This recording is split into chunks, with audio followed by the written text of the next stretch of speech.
Assalamualaikum warahmatullahi wabarakatuh. Saya Firda Mumtaz dari kelas 12 IPS 3. Dan di sini saya membuat video untuk mewawancarai 3 narasumber dan menanyakan mereka mengenai pertanyaan apa itu globalisasi dan apa dampaknya untuk kita.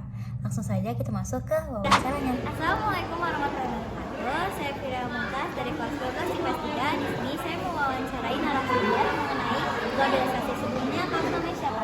Nama saya Jendra Basiregar dari kelas 12 IPS 1. Nah, di sini aku mau nanya kamu. Kira-kira menurut kamu apa sih globalisasi itu dan apa dampaknya bagi kita? Menurut aku kalau globalisasi itu artinya mendunia. Nah, terus kalau dampaknya buat kita sendiri sih ada banyak dampaknya ya, ada dampak positif dan negatif.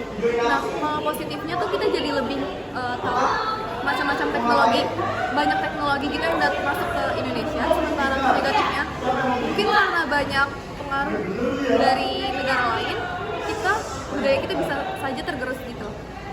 Terima kasih. Nah, masuk ke narasumber selanjutnya. Di sini aku bersama Valen. Aku Vira. Nah, di sini aku menanyakan pertanyaan sama juga, yaitu apa globalisasi dan apa dampaknya bagi kita di masa kini menurut kakak saya. Kalau menurutku globalisasi itu masuknya budaya asing ya, maksudnya budaya luar masuk ke Indonesia gitu. Kalau menurutku sendiri globalisasi itu di mana budaya sama kayak tadi dia, di mana budaya-budaya asing tercampur masuk ke Indonesia. Nah, kira-kira dampaknya bagi kita apakah sama ya? Kalau menurutku sebenarnya ada dampak baik sama buruk kan. Kalau misalnya yang baiknya itu pastinya jadi lebih berkembang nggak sih, Indonesia bisa nyontoh dari yang teknologinya lebih maju, misalnya kayak dari Jepang, itu dampak baiknya. Tapi kalau dampak buruknya mungkin budaya Indonesia itu sedikit demi sedikit mulai hilang.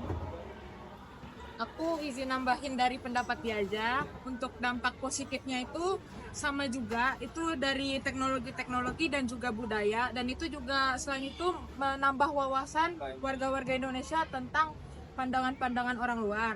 Untuk dampak negatifnya itu sendiri, yaitu sama kayak dia juga akan memudarkan nilai dari Indonesia dan suku bangsa Indonesia itu sendiri, dan juga menormalisasikan hal-hal yang tidak ada awalnya di kultur Indonesia. Terima kasih. Nah, itu tadi jawaban-jawaban dari narasumber kita. Dan di sini saya akan menyimpulkan hasil dari wawancara-wawancara tadi. Nah, dapat disimpulkan bahwa globalisasi adalah suatu proses masuknya budaya asing ke dalam suatu negara yang akhirnya menyebabkan suatu percampuran budaya. Nah, dari wawancara tersebut itu dapat disimpulkan bahwa globalisasi menyebabkan dampak positif dan juga dampak negatif. Yang pertama, saya akan membahas dampak positif dari terjadinya globalisasi. Dampak positifnya yaitu dengan terjadinya globalisasi dapat memudahkan kita untuk mengembangkan teknologi yang dapat memudahkan kegiatan kita dalam kehidupan sehari-hari. Namun di sisi lain juga ada dampak negatifnya nih, yaitu dengan adanya globalisasi dapat menyebabkan terjadinya percampuran budaya sehingga budaya asli kita ini dapat tergeser dengan budaya asing yang sudah merajalela di era ini. Nah, itulah tadi hasil dari wawancara dan juga kesimpulan yang bisa saya simpulkan dari wawancara-wawancara sebelumnya. Saya Firda Mumtaz dari kelas 12 IPS 3. Kurang lebihnya mohon maaf. Wassalamualaikum warahmatullahi wabarakatuh.